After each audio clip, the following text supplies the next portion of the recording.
sidewalks, bridges, tents. For those who are really attentive, this discussion comes with a 48-page PDF. And while we are making strides, and we have a joint office with the county working on homelessness, we know that the de facto policy of this city is for 1,000 plus people to lay on our sidewalks and lay under our bridges, and with almost nothing, sometimes a tarp. They can't get that from any city agency if they don't have a tarp or a blanket. They have to just hope that the Portland Rescue Mission hasn't run out. If the temperature gets to around 33 degrees, we might find some volunteers that will open buildings that they can go into until 7 o'clock in the morning, or maybe some places for a full day if it's really super cold. So when we talk about this budget modifications and adjustments, it's important that we don't be overly congratulatory to ourselves about what we are accomplishing, because what we are accomplishing is deliberately, willfully choosing to treat local people worse than we treat refugees in foreign refugee camps and emergency service centers in Haiti, in people fleeing Syria. They have tents, they have camps with water brought in.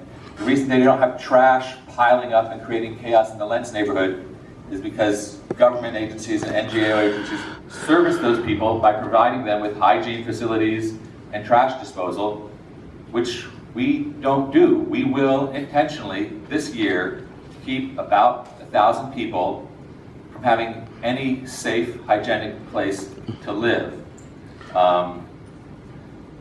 We've tried, we've hopefully we'll be able to look back and say, well, it was a smaller number this year than it was in the previous year. But the truth is, we're choosing not to allocate services, resources, so that the hundreds of toilets that are in Veterans Memorial Coliseum and Moda Center that don't get used many nights of the year won't be available to those people. We haven't found a way, so let's just not be overly congratulatory, and let's admit that the Portland way, as talked about by Ellen Osenach in front of Judge Simon, is not always such a great way. Thank you. Thank you. Okay, next. Go ahead. Thanks so much for including us. I'm Randy Bragg from the Halpern Landscape Conservancy. I just wanted to briefly say thank you for including us in this budget. The $1.5 million we believe will be extremely well spent. We have increasing momentum with our efforts to restore the fountains and to kind of bring them back to life. In an increasingly growing neighborhood, more population, more businesses coming in, more buildings coming in. We have a growing embrace from the neighborhood. In fact, there's a sort of branding campaign of the major businesses there to rebrand the area as the Fountain District. So there's a real embrace of the plazas that hasn't been there for quite some time. And then also, I just came back from the American Society of Landscape Architects, where we did a presentation on our efforts there, and we had about 250 folks in the room from all around the country. And one of the preeminent architects, landscape architects of our time, Lori Olin, who's done much work here in Portland, got up and talked about just how important these fountains have been to the profession, to the influencing a whole generation of landscape architects to make more playful urban spaces. And so I recognize some really tough choices that you all have to make, and thanks for this vote in restoring these important resources to us. And lastly, I really want to thank the staff of Parks. We've worked through some really, really difficult budget choices, and they have been so fantastic to work with. It's been a hard grind. We've got an established budget, and we're ready to roll. So thank you so much for your efforts. Thank you and Karen and others who've worked so hard to get people to make commitments to match our money. Thank you. Okay. Next, please. Hi, Council. My name is Mary Rose Lenore Eng. Eng is Norwegian for meadow, German for narrow, and Chinese for something too. So I just want to thank you for this microphone for this timer, which reflects that I have 2 minutes and 43 seconds left. Thank you for Carla, all the work she does. Thank Robert King for always being so fantastic and kind to me and gracious. I want to thank our beautiful city attorney, Judy Prosper. We endured a very tough meeting last night. I want to thank you, Mayor Hales and Ms. Fritz, for being present, for Mr. Simon. I want to thank the Mercado for really spicing up Lens. I think it's so beautiful. I love the beauty of it and the beauty of the Latino activist movement as I knew it in Los Angeles. When my own family had abandoned me, I felt like the Latino community opened their arms to me and treated me so kindly. I want to thank Ms. Laura Vanderlyn, who is of Mexican nationality originally before she came to America and had some beautiful black grandkids and black daughters. And I think in some ways we've got to realize our multicultural landscape involves very complicated families. I have black cousins. I want to thank Abel Gordley for her work on the COAB and congratulate her on her Portland Development Commission help that she's obtained from her house sale. That's very interesting. Some people are viewing it as a kickback or cashola. I'm not going to make a decision on that yet, but I want to point towards Angela Grevin. Angela Grevin is working with Open Government, and I noticed your Open Data Transparency Initiative, and Angela Grevin would like you guys to give Laura Vanderlyn's iPhone back, as well as unblock her on Twitter, because open data means that if we have an emergency like we did when I was scheduled to speak, and was actually on a bus when that explosion happened downtown, you want to be able to reach your citizens. They may be looking towards Twitter, that may be their main agenda. So with budget, make some budget for your own investment in your own spirits. I suggest yoga and meditation. I suggest you resign. Once again, Charlie Hales on the O'Day shooting. I'll go with you to Europe if you want to run away with me.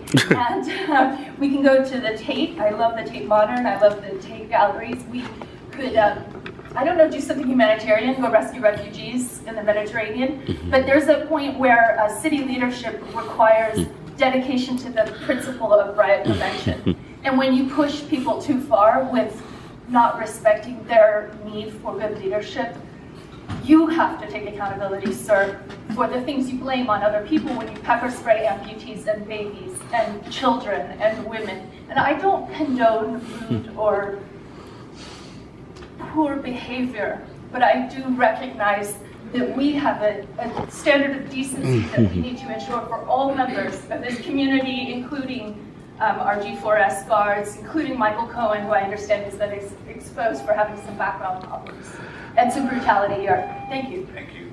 Go ahead, please.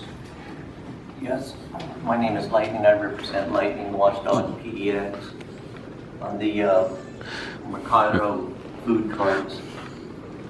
I have a problem. My understanding, you said that was a grant, and my problem is that if the insurance comes through and covers all the costs, will the grant be reimbursed back to the city? My understanding. It's this net of insurance, so it's a pool of money. I don't want to interrupt you. No, that's fine. Thank you. But it's a great question as always. They have, some of the small businesses have insurance, others don't.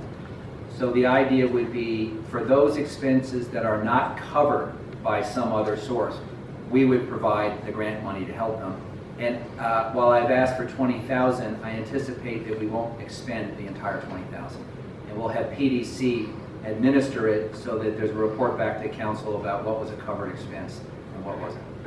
Okay, very good. Now the issue on the Portland Parks, on Commissioner Fritz's position on this is that, in my opinion, with a match of 3-1 in dealing with FEMA, and as you know, things can come up that can change funding all the time. I mean, new administration, other disasters in other areas. And in my opinion, when you have a 3-1 match, you want to move in on that immediately, because that opportunity can disappear.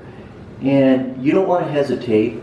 You want to put up that funding, and it sounds like you're able to do it in some manner, but to extend this out, in my opinion, could jeopardize the overall ability to get that money in the future. And that's just my opinion, because things change all the time on getting funding. You want to move on that fast, get that into place. So my position is to try to move some funding in that area immediately and then focus on that FEMA money. Issue number 2 on the RV situation, it's my understanding when an RV is towed off the streets, it goes into the tow company's property, and basically it's kind of their problem. And as you know, when you get into the salvage scrap of RVs, they're not really something like Schnitzer Steel is really going to have an interest in, but there's a lot of headache into that in insulation, environmental issues, and all that other stuff that can come into play when you step in position on that. In my opinion,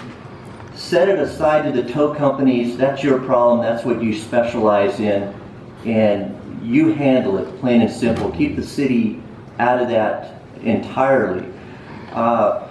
The other issue, again, on transportation, and it's nothing real negative, I don't like to see a lot more employees being hired at this time. I think we're in a bubble we're gonna see that when new administration takes position. And we need to be very cautious right now and begin to look at thinning out the labor force and not adding more. That's my opinion, but I think within the next 6 to 12 months, we'll see the reality. Thank you. Thank you. Right. Yes, my name is Robert West. I'm with Film the Police 911, and I want to bring up the RV issue. A lot of these RVs that the police are towing and meter maids are towing are actually owned and operated. They're people's homes. And just because they're not there at the time of the tow truck doesn't mean that they're just abandoned. People can't afford to put them on private property and stuff like that. You're losing a lot of RV space, and they're putting different things, building small houses and stuff like that. So as you squeeze out RV space, people wind up with RVs out on the street. You're giving the police and you're giving the meter maids open cars to go out and just tow these vehicles. We shouldn't encourage tow companies, police, or meter maids to tow these people's homes. If I were to go over and remove your home, you'd be very upset. And these people get upset too. I mean, everything they own is in their RV. It gets towed, and then they can't get a hold of their personal property, and they lose everything. And that's not right. That's not fair. And some of these people that live in RVs actually work and stuff like that. What the city calls abandoned is someone's home. And at no point should the city put out any kind of money to dismantle or take someone's home, unless the city can show for a fact that someone's not living in there. And that's what I wanted to bring up. Thank you. Thanks very much. Okay. Others? Janice Thompson and Joe Walsh.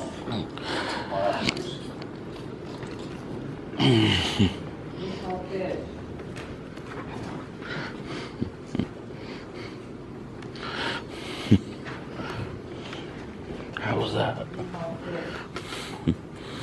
ahead, please, Janice. First. Janice Thompson, Citizens Utility Board of Oregon.